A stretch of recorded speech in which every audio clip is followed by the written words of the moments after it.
నేను శ్రీకాంత్, హీరో శ్రీకాంత్ ఒక 2 ఎకరాలు కొందామని కారులో డబ్బులు పెట్టుకొని వెళ్ళాం. అడ్వాన్స్ ఇద్దాం ఆయనకి.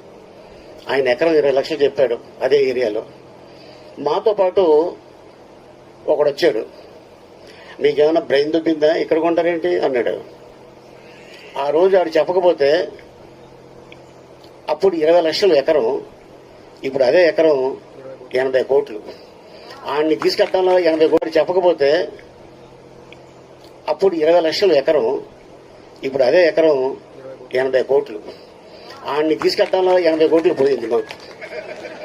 అందుకని భూమి కొంటున్నప్పుడు మీకు ఆలోచన వస్తే డబ్బులుంటే కొనేయండి, ఎవరికి చెప్పద్దు.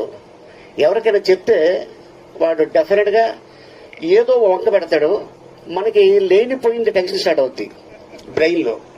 సో అందుకోసం అంటే నేను ఎందుకు చెప్తున్నాను